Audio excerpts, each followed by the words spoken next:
इस वक्त की बड़ी खबर के साथ जो आ रही है नागपुर से। नागपुर के पास विस्फोटक बनाने वाली फैक्ट्री में धमाका हुआ है। धमाके में 5 लोगों की मौत हो गई है और कई लोग इस धमाके में घायल हुए हैं। धमाके के बाद से फैक्ट्री का मालिक फरार हो गया है। इस वक्त की बड़ी खबर नागपुर से। विस्फोटक बनाने वाली फैक्ट्री में बड़ा धमाका। धमाके में 5 लोगों की मौत, कई लोग घायल हुए हैं और धमाके के बाद जो फैक्ट्री का मालिक है वो फरार हो गया है। मौके पर इस समय तस्वीरों में आप देख सकते हैं पुलिस बल वहां पर पहुंच चुका है। इस समय राहत और बचाव का कार्य जारी है और उन कारणों की भी तलाश की जा रही है जिसकी वजह से ये धमाका हुआ है। सवाल यह है कि जिस इलाके में ये फैक्ट्री चल रही थी, क्या वहां पर इसे चलाने के पर्याप्त जो कानूनी इसकी जरूरतें हैं, जो कानूनी प्रक्रियाएं हैं, उनका पालन हुआ था, नहीं हुआ था? ये तमाम सवाल इस समय इस धमाके के बाद खड़े हो गए हैं। सबसे अहम बात यह कि धमाके के बाद फैक्ट्री का मालिक वहां से फरार हो गया है।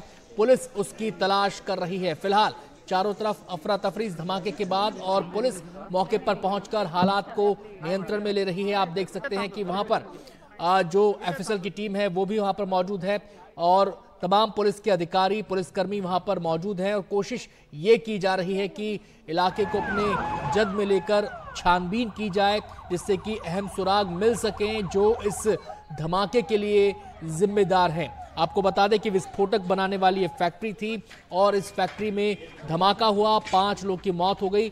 धमाके की वजह को लेकर जांच पड़ताल की जा रही है। सीधे हम रुख करेंगे, हमारे साथ संजय रमाकांत तिवारी इस समय जुड़ गए हैं संवाददाता और जानकारी देने के लिए। सीधे संजय से पूछते हैं। संजय, क्या डिटेल्स इस धमाके को लेकर सामने आ रही हैं? जी बिल्कुल, जैसा भी आपने बताया, ये वाकई काफी हैरत अंगेज मामला है जिसमें जो विस्फोटकों से जुड़े हुए नियंत्रण के जो कानून है, तमाम कानूनों का उल्लंघन यहाँ पर होता हुआ दिख रहा है। आपको बता दें दोपहर को करीब 1 से 1:30 बजे के बीच में कुछ विस्फोट इस विस्फोट की कंपनी में हुए। आपको बता दें कि इस कंपनी में जो विस्फोटक बनते हैं, विस्फोटकों को जो बत्तियां लगाई जाती हैं, उन बत्तियों का यहाँ निर्माण चल रहा था और अचानक हुए विस्फोट के लंच के दौरान ये हुए और इसमें करीब 5 लोग जो कर्मचारी थे, मजदूर थे, उनकी जाने गई, जिसमें 4 महिलाएं हैं। इन महिलाओं की आयु लगभग 20 से 27 वर्ष के बीच में है और इसके अलावा 4 अन्य महिला जो मजदूर हैं वो गंभीर रूप से घायल हुए। उन्हें नागपुर में एक निजी अस्पताल में भर्ती कराया गया है।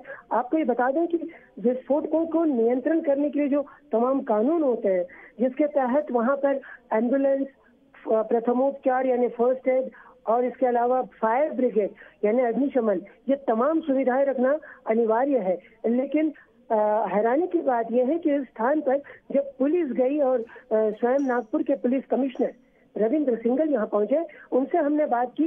उन्होंने भी हैरानी बताई कि यहाँ पे न तो एम्बुलेंस थी, न प्रथमोपचार फर्स्ट एड के कोई साधन और न ही कोई फायर ब्रिगेड की। ये आपको बता दें, से ये और बता दें कि किस किस्म के विस्फोटक यहाँ बनाए जाते थे, पहला सवाल। दूसरा सवाल ये कि ये फैक्ट्री किस इलाके में चल रही थी? क्या ये कोई औद्योगिक इलाका है या फिर कैसा इलाका है ये? जी बिल्कुल, नागपुर के इर्द गिर्द में इस तरह की तमाम एक्सप्लोजिव मैन्युफैक्चरिंग यूनिट्स हैं और उसी तरह से नागपुर अमरावती जो नेशनल हाईवे है, वहां पर नागपुर से लगभग 24 किलोमीटर दूर पर एक धामना नाम का गांव है, जिस गांव में ये एक औद्योगिक परिसर बनाकर और वहां पर करीब 1986 से ये कारखाना संचालित हो रहा था और यहाँ पर विस्फोटकों में तमाम तरीके की जो बत्तियां इस्तेमाल की जाती हैं, उन बत्तियों का निर्माण चल रहा था। लेकिन आज ये घटना होने के बाद वहां पर जब पुलिस पहुंची, तमाम अधिकारी और इन्वेस्टिगेटिंग एजेंसीज पहुंची, तो वहां पर उन्हें जवाब देने के लिए कोई मैनेजर नहीं थे, कोई आला अधिकारी वहां की कंपनी के नहीं थे और नहीं कोई कंपनी के मालिक थे। जी, ये बताएं कि क्या ये फैक्ट्री जो चल रही थी, जो नियम कायदे बने हैं इस किस्म की फैक्ट्रियों को चलाने के लिए, जो जरूरी परमिशंस होती हैं, क्या वो सब इसके पास थी? जी बिल्कुल, बिल्कुल, ये परमिशन तो इनके पास थी, लेकिन हैरानी की बात यह है कि जो ये परमिशनें तभी मिलती हैं, ये मान्यताएं तभी दी जाती हैं जब तमाम कानून के प्रावधानों का पालन किया जाता है। लेकिन हैरानी की बात यह है कि यहाँ पर कई तरीके के उल्लंघन थे और फिर भी इन्हें मान्यता दी गई थी और यहाँ पर ये जारी था यहाँ का निर्माण। जी।